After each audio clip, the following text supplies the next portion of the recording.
Ok, buenos días, tardes, noches o madrugadas, como sea, la hora que sea que están viendo el video. Bienvenidos otra vez. Yo soy Raúl Sánchez de APA y en esta ocasión vamos a revisar la clase de biología número uno del curso de preparación para el examen de admisión a bachillerato. En esta clase número uno revisaremos qué es la evolución, cuáles son los diferentes tipos de evolución que existen, cuáles son las teorías de la evolución, qué es la adaptación y la supervivencia, y así como las pruebas evolutivas que tenemos de la evolución. Y para empezar, pues vamos a darle sin más preámbulo, porque es mole de olla, ¿sí?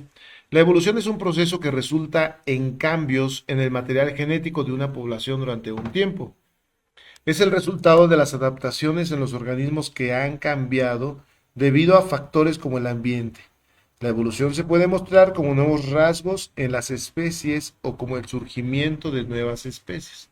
Entonces podemos decir que la evolución son cambios, que sobre todo se van a ver representados en el material genético, es decir, en el ADN, ¿sí? Hay una frase de una genetista que me encanta, que dice: nada tiene sentido en biología si no es a la luz de la evolución. Es decir, para poder entender todos los procesos biológicos, debemos de fundamentarlos en la evolución. Y bueno, pues papi de la evolución es Charles Darwin, que escribió el libro El origen de las especies, y que cuando se fue puesto a la venta se acabaron todos los ejemplares en ese mismo día. ¿Cuáles son los tipos de evolución que se conocen? Hay dos tipos de evolución principales: lo que se conoce como evolución divergente. Se trata de una especie que a través del tiempo se separa en dos. Si ustedes ven la imagen arriba, en superior derecha, estamos viendo cómo hay una ave que tiene diferentes picos, ¿sí? Esto se debe a que se alimentan de cosas diferentes. El primero en observarlo fue justamente Charles Darwin, ¿sí? Estos pájaros se llaman pinzones, y en su viaje en el Beagle, HMS Beagle, él descubrió que había pájaros de esta especie, pinzones, que tenían diferencias en los picos, lo cual para su tiempo era una observación que lo hacía reflexionar en algo.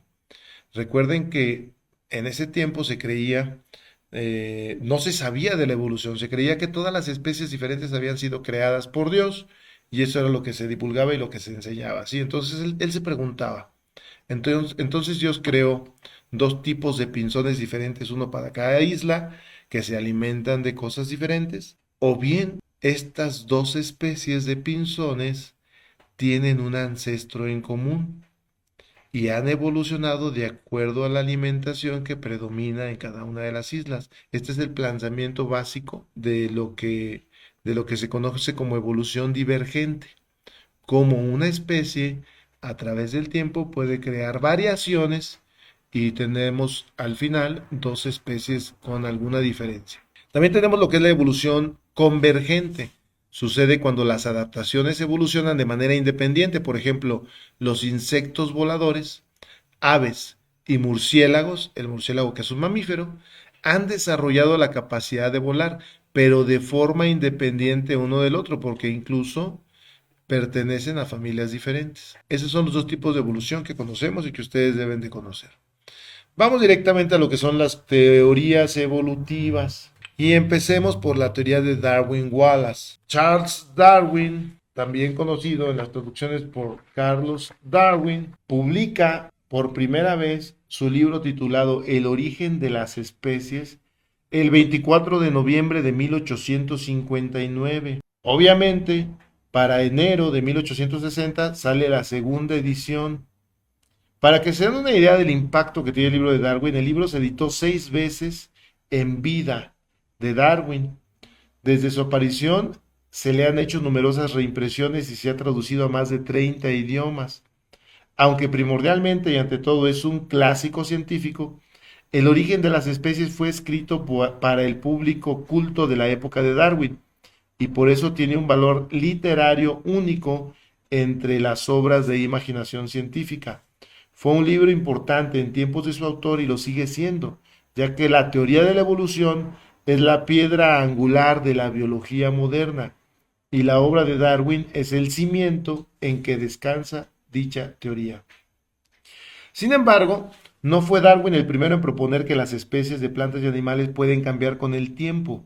A finales del siglo XVIII, el abuelo de Charles, Erasmus Darwin, escribió un relato sobre la evolución y poco después, en 1809, el naturista francés Jean-Baptiste de Lamarck publicó su libro Philosophie zoologique, ¿sí? Que contenía sus propias especulaciones sobre la mutabilidad de las especies biológicas. De hecho, el propio Darwin menciona no menos de 20 predecesores que habían escrito sobre aspectos de la evolución.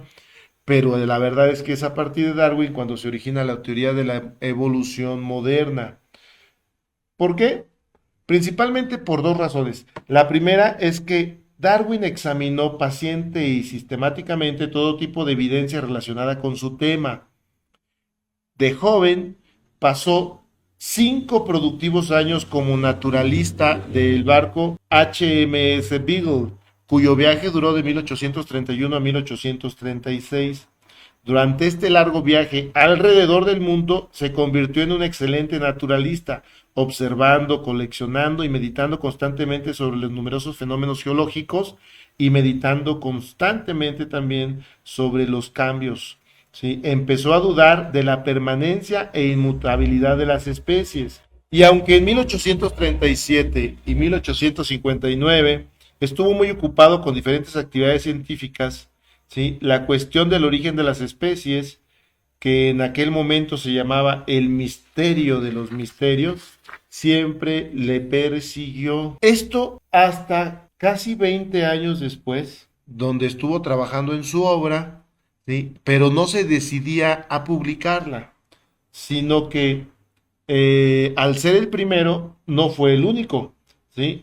Ya que el naturalista Alfred Russel Wallace también llegó a las mismas conclusiones de manera independiente en 1858. Antes de que Darwin publicara los resultados de su minuciosa investigación, Wallace no conocía a Darwin, pero supo de su reputación como naturalista, que tenía opiniones nada ortodoxas y entre ambos se mantuvo correspondencia en términos generales sobre el tema de la permanencia de las especies. Wallace de hecho envió un pequeño ensayo a Darwin, o sea, hubo comunicación por carta entre ellos. Pero bueno, pues Darwin publica, sin embargo la teoría se reconoce como una teoría de los dos, por eso se llama teoría de Darwin-Wallace, que básicamente dice que las especies con mayor adaptación sobrevivían y se reproducían en mayor número que las demás. A este proceso se le llamó selección natural. La selección natural es la interacción entre los fenotipos y su ambiente. Por ejemplo, aquí viene un ejemplo que igual con un poquito de imaginación sobre las jirafas, ¿no? Que solamente las que tenían, las jirafas tenían cuellos de distintos tamaños, pero la vegetación no se encuentra al alcance de las jirafas con cuellos muy cortos y por lo tanto no sobreviven. Entonces sobrevivirán solamente las jirafas que están mayores, que se adaptan mejor al medio ambiente y por lo tanto son las que se reproducen y heredarán sus caracteres favorables a las nuevas generaciones. Esa es básicamente la teoría de Darwin-Wallace. Thomas Malthus, un economista, que dice que elabora una teoría sobre cómo pueden crecer, por ejemplo, las especies comparada con la alimentación que necesitan. Y él decía que la alimentación tiende a crecer de manera aritmética, en una progresión aritmética, es decir, uno más uno son 2, más uno son 3, mientras que la población tiende a crecer de manera geométrica. Esta es una de las ideas que enriquece la teoría de Darwin-Wallace porque Darwin lee a Malthus y él dice, bueno, si se generan más organismos de los que el medio puede alojar y alimentar, se produce una lucha directa por la existencia. ¿Sí? O sea, no solamente el hecho de que el medio ambiente nos referimos nada más a que haya disposición de alimentos, sino que al mismo tiempo que hay una cantidad limitada de alimentos para un número creciente de individuos de una especie, se va a presentar esta lucha directa por la existencia con la frase famosa de la supervivencia del más fuerte, o bien del que mejor se adapte a los cambios en el medio ambiente. la reproducción de los mismos y la herencia de los caracteres adquiridos. Básicamente en 4 puntos así sencillos podemos decir la teoría de Darwin-Wallace, ¿sí? Aquí lo tenemos en 4 pasos también, ¿sí? Primero, viene la adaptación al medio ambiente en tamaño, color, fuerza, velocidad e incluso supervivencia a los depredadores. Segundo, transmisión por herencia de los caracteres adquiridos por adaptación. Y tercero, la selección natural de los cambios más favorables. Y cuarto, la suma de muchos cambios produce una nueva especie. Lamarck propuso que las formas más complejas habían surgido de las formas más simples en un proceso de transformación progresiva. Sin embargo, no era el primero que hablaba de la evolución, sí, pero ojo, ya viene una transformación que no es de una generación a la que sigue, sino que va sucediéndose con el paso de una generación a la otra. Por otro lado, tenemos la teoría sintética. Explica que la evolución se basa en cambios genéticos poblacionales. La evolución de una especie ocurre con el paso del tiempo, por lo que es la población que cambia y no el individuo. Esta teoría sintética nos habla de que no va a haber un cambio de manera individual, sino colectivo, ¿sí? Y pues bueno, todas son teorías evolutivas. Hay una teoría muy importante. Aquí nada más antes de avanzar a la teoría endosibiótica me gustaría decirles algo. Hasta antes de Lamarck estaba Cuvier, que es el padre de la paleontología, por cierto, el padre de la paleontología, experto en fósiles. Él lograba con las características de un fósil adquirido, por ejemplo, el tamaño de la garra, la forma de las uñas, podía predecir o englobar, ¿sí? Trasladar esa información a una información más global, donde nos daba las características, por ejemplo, dependiendo del tipo de garra, de qué se alimentaban, dependiendo del tipo de dientes, si era, si tomaba, solo se alimentaba de vegetales o de animales, si era herbívoro o carnívoro, etcétera. No era cualquier tipo. Y él creía o creó una teoría que se llamaba el fijismo. Decía que todas las especies se mantienen fijas e inmutables. Ojo, mientras que él observaba los fósiles, entonces decía, bueno, todas las especies son fijas e inmutables, pero entonces ¿por qué los animales de los que encontramos fósiles ya no existen? Entonces él creó otra teoría que se conoció como el catastrofismo. Recuerden, Cuvier es el que hace la teoría del fijismo y además la del catastrofismo, pero esas especies desaparecieron en catástrofes naturales, de las cuales la última se tiene evidencia, él creía que fue el diluvio universal. Cuvier trabajaba en el museo, el mismo donde trabajaba Lamarck, ¿sí? Incluso se llegaron a conocer. Entonces, mientras que él no creía en la evolución, Lamarck sí creía en la evolución y creía que estos cambios se iban dando poco a poco a lo largo del tiempo, ¿sí? ¿Ya?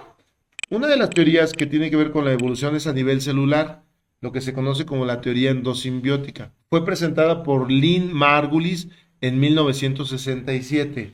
Explica cómo se llegaron a las primeras células eucariotas a partir de células procariotas. Se cree que las células procariotas son las primeras células que existieron como tales en este planeta. Y esto fue posible mediante la evolución de bacterias fagocitadas por una célula ancestrales. Voy a aprovechar la imagen para explicarles un poco, ¿sí? En esta imagen del lado derecho tenemos un organismo procariota. Ameboide significa que se mueve como una amiba. Pero poco a poco, estas bacterias o organismos muy ancestrales, ¿sí? Parecidas a algunas arquebacterias que existen en la actualidad, pueden sobrevivir en medios muy inhóspitos, como medios ricos en sal, en altas temperaturas, con una acidez o alcalinidad extrema. Entonces, y con bajas concentraciones de oxígeno, como se cree que en la atmósfera primitiva no había oxígeno, ¿sí? Entonces, pero poco a poco se iba evaporando el océano primitivo y se iba acumulando el oxígeno en la atmósfera y de repente alguna especie de bacteria evolucionó y se formó una bacteria aeróbica que puede respirar en oxígeno. Entonces, un organismo procariota, ameboide, anaeróbico, las engulle, a estas bacterias anaeróbicas para que puedan sintetizar dentro de ellas energía o llevar a cabo procesos metabólicos ya en presencia de oxígeno. Y como resultado de esta relación intracelular endosimbiótica, por eso se le llama endo, porque es una simbiosis interna. Recuerden que la simbiosis es una relación entre dos especies donde para la supervivencia dependen una de la otra, ¿sí? Entonces aquí se establece una relación simbiótica que trae como resultado el origen de la célula, pues autotrófica y además eucariota, ¿sí? Los fundamentos de esta teoría es que las mitocondrias y los cloroplastos que existen en las células vegetales y las que se organizan para sintetizar energía en las células eucariotas animales tienen ADN propio, diferente al nuclear, lo cual hace pensar que en algún tiempo las mitocondrias y los cloroplastos fueron organismos que establecieron esta relación endosimbiótica con la célula que las engulle. Y esa es una de las evidencias. Cosa especial de las mitocondrias, ¿sí? A final de cuentas, gracias a este proceso evolutivo, ojo, tendríamos los dos tipos de bacterias que conocemos. Las células procariotas, que son las células más sencillas, tenemos ahí pues todo un filo que es el filo Procaria, donde tenemos a las algas verde azules y a las bacterias y arqueabacterias, y las células eucariotas que podrían desarrollarse hasta organismos multicelulares, ¿sí? Este es un esquemita de lo que sería la teoría de la endosimbiosis propuesta por Lynn Margulis. Muy bien, pasemos a otro. Pues un fenómeno biológico que se relaciona directamente con la evolución es la capacidad de adaptación y por lo tanto la supervivencia. Cuando hablamos de adaptación nos referimos a la adaptación como el proceso en el cual los seres vivos desarrollan la capacidad de sobrevivir en un entorno que va variando, ¿sí? Que va cambiando. Esta adaptación incluye un conjunto de estrategias e incluso el cambio de algunas características físicas de la especie para conservar la vida.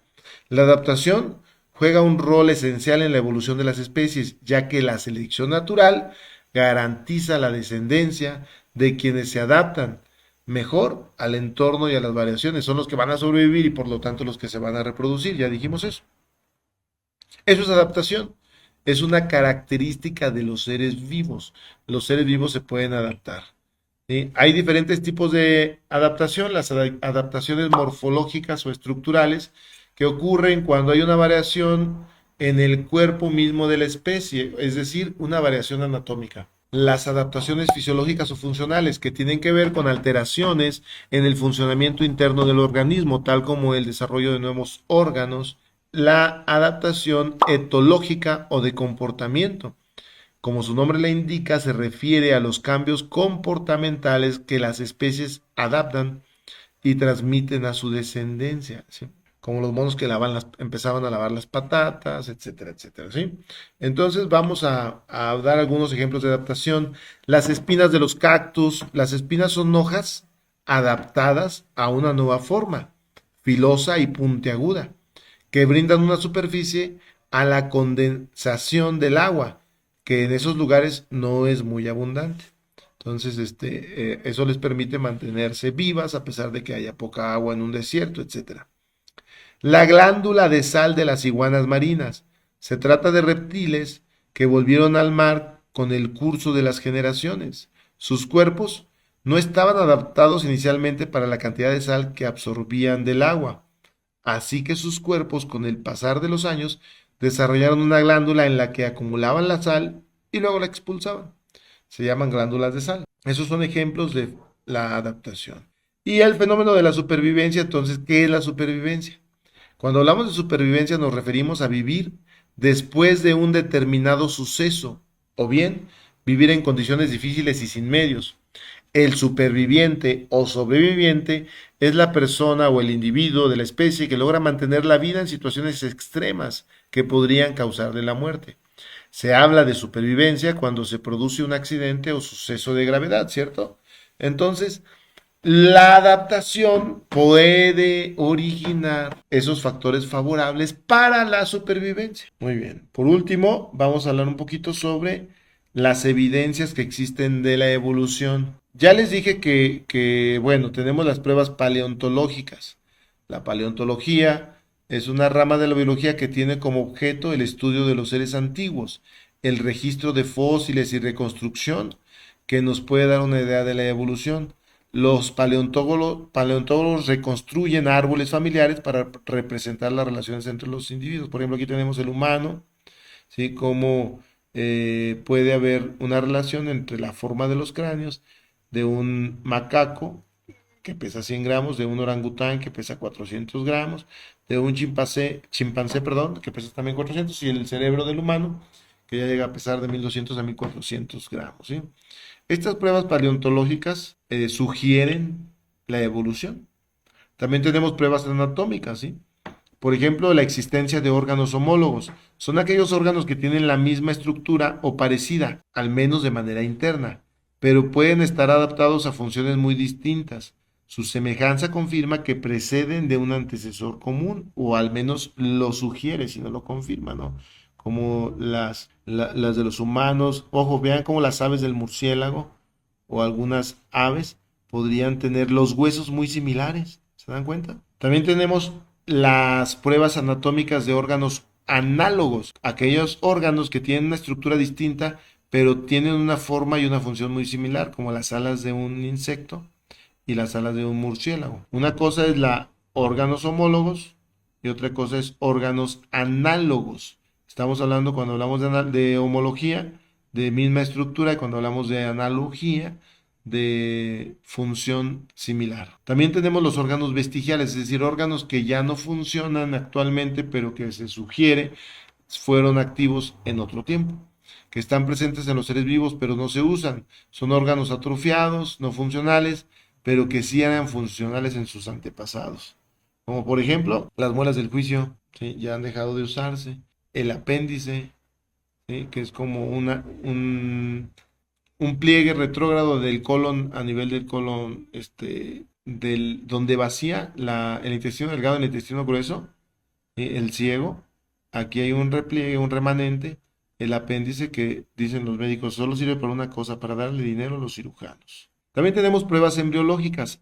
Estas pruebas embriológicas se trata del estudio de los embriones, específicamente en vertebrados. Esto nos da una visión muy interesante, ya que las primeras fases del desarrollo son iguales para todos los vertebrados. Si ustedes se fijan, aquí tenemos una comparación de embriones de vertebrados. Tenemos hendiduras branquiales. Este es el embrión de un pez. Ni siquiera son de la misma especie, ¿se fijan? Embrión de un reptil, embrión de un ave o embrión de un humano. Se parece, ¿no? El del humano a nivel embrionario con el del pez. Al menos, por ejemplo, con estas hendiduras branquiales. Y vean cómo se van desarrollando. Pero al principio se parecen muchísimo. El del todos los, al menos peces, anfibios, reptiles, aves, el cerdo, la vaca, conejo, se parecen muchísimo a los embriones en sus etapas primarias. Conforme van desarrollándose, se van encontrando diferenciaciones, ¿no? Pero estas se llaman o se conocen como pruebas embriológicas. También tenemos pruebas químicas de la evolución. La bioquímica se encarga del estudio de los elementos que forman parte de los seres vivos: proteínas, carbohidratos, lípidos y ácidos nucleicos. Son las pruebas más recientes. Consisten en comparar moléculas como ADN y proteínas entre una y otras especies. Y también tenemos pruebas bioquímicas. También tenemos pruebas biogeográficas. Las pruebas biogeográficas son el estudio de la distribución de los seres vivos sobre la Tierra, así como las causas que originan dicha distribución. Por ejemplo, la llama. ¿Por qué las llamas sobreviven y se encuentran solamente de manera endémica en las regiones del Perú? ¿Por qué los dromedarios, ¿sí? O los camellos se encuentran solamente en las regiones del desierto? ¿Sí? ¿Por qué el camello bactriano? ¿Sí? La familia de los camélidos se diversificó de acuerdo a su distinta adaptación en diferentes hábitats. Ello constituye una prueba biogeográfica más de la evolución. Por ejemplo, eso quiere decir que pertenecen a la misma familia, ¿eh? Tanto el guanaco, la alpaca, la llama y la vicuña pertenecen a la misma familia de los dromedarios. Ya casi para terminar, vamos a ver un poquito qué es la taxonomía. La taxonomía puede considerarse una rama de la biología que se encarga del estudio de la clasificación de los seres vivos, ¿sí? El origen de esta ciencia se encuentra en Aristóteles, quien clasificó más de 500 especies animales. A partir de esta división iba realizando otras, poniendo atención en las particularidades de cada especie. Se considera el padre de la taxonomía a Carlos Linneo, un científico sueco nacido en 1707. Carlos Linneo también publicó como toda una enciclopedia de todos los seres vivos conocidos en su tiempo, misma que fue pues revisada y editada, complementada con todos los organismos que iban llegando de los viajes, con los nuevos descubrimientos, los viajes de exploración durante su vida, ¿sí? Carl von Linneo nació en 1707. Actualmente podemos decir el sistema de Carl von Linneo permanece. Es un sistema binominal, ¿sí? Que consiste en darle un nombre científico a cada ser vivo con dos características. Una, los nombres son en latín. Siempre va a haber dos nombres, uno que hace alusión al género y otro que hace alusión a la especie de cada ser vivo, ¿sí? Por ejemplo, Felinus domesticus sería el nombre científico para el gato de casa, ¿no? Canis vulgaris, el género Canis, especie vulgaris, es el nombre científico del perro, ¿sí? Y sucesivamente así podríamos tener unidades de clasificación donde la más sencilla es la especie, pero varias especies se van a agrupar dentro del mismo género, varios géneros dentro de la familia, misma familia, varias familias dentro del mismo orden, varias clases dentro de diferentes clases, varias órdenes, perdón, dentro de diferentes clases, varias clases dentro de diferentes filos o divisiones y varios filos dentro de un reino. Tenemos 5 reinos de Whittaker, que son el reino animal, el reino vegetal, el reino fungi de los hongos, el reino protista y el reino monera. Whittaker propone esta división en 5 reinos, pero más adelante Woz, así se apellida, Woese, Woz propone que solamente 3 dominios con un ancestro común, ¿sí? Este ancestro común se dividió en 3 tipos de seres vivos: los organismos procaria, que son aquellos organismos que están formados exclusivamente por células procariotas, los organismos y el dominio arcae, que habla de las bacterias, las arqueabacterias, y el dominio eucaria, donde están prácticamente 4 de los reinos de Whittaker ahí agrupados, ¿sí? Y que se caracteriza por tener células de tipo eucariota, por eso se llama dominio eucaria. Aquí tenemos algún ejemplo de lo que es la taxonomía del ser humano. El dominio al que pertenecemos es el dominio eucaria, ya que estamos formados por células eucariotas. Al reino animal, ya que consideramos animales, la división de los cordados, clase mamíferos, orden primates, familia homínidos, género Homo, especie Homo sapiens.